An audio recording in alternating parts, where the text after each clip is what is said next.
Hello. I just wanted to quickly come on here and say, because I see so many people so confused about how this actually works, and it's really ridiculous in my mind. Because heaven is not a reward for being a good person. I want to make that very clear.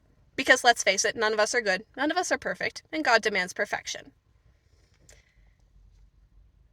None of us deserve it.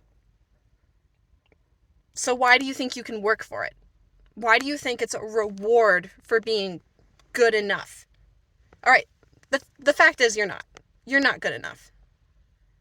But God is.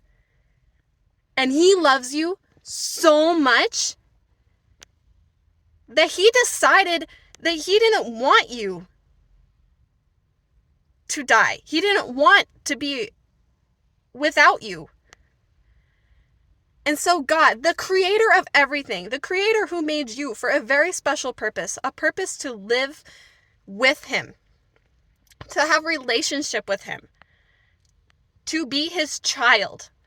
He made you for that purpose, and let's face it, none of us have actually fulfilled that. We have all fallen short of the glory of God. There is none righteous, no, not one. But God made us, He made a way for us to actually get there without us having to do zero work. None, nada. Because guess what? The work, it was done on Calvary. I'm gonna tell you the whole story because I don't know if you've actually heard this or not. There is a God out there, and He loves you very much. He created everything. And I mean everything. It's wonderful. And most importantly, He created you. He created you for a very special purpose. A purpose none other can fulfill. He made you to have relationship with Him, and He made you specially for that. See, there are 7 billion people in the world, but He made you. And He made you to be with Him. But let's face it, you haven't done that perfectly. You haven't lived for Him. You don't deserve anything from Him. But He loves you so much that even after you decided to disobey Him, He decided to take the punishment and nail it to a cross. He decided to take your sin. God came down in the flesh, lived a sinless and perfect life, the one we were supposed to live but didn't. And because of that, there is a consequence. But He decided to take the consequence, even though He didn't deserve it. And He decided to nail it to a cross. Everything you've ever done wrong was nailed to that cross. And He was buried. And He rose again 3 days later, proving not only that He is God, but that His sacrifice was sufficient, and that it was accepted by the Most High. Have you ever heard that Christ died for all of your sins? What do you think that means? It means you have no sins to pay for.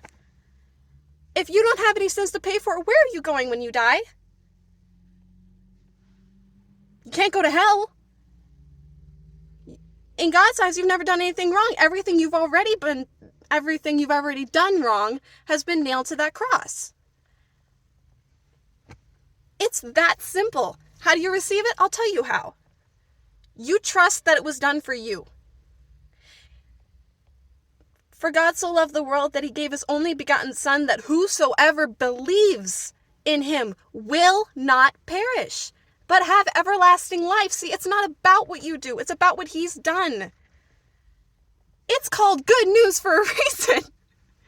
It's amazing news. It is the best news ever. I don't know why people are trying to complicate it. He died for your sins. So why do you think you can die for them?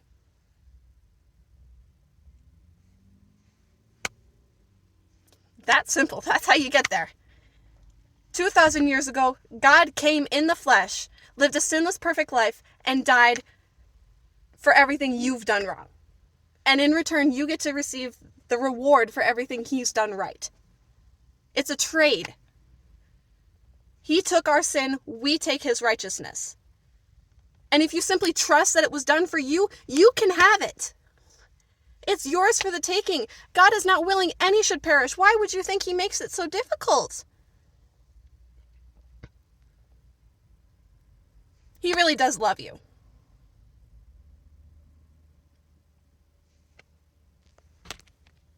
And the only thing you have to do is receive it. Trust that it was done for you.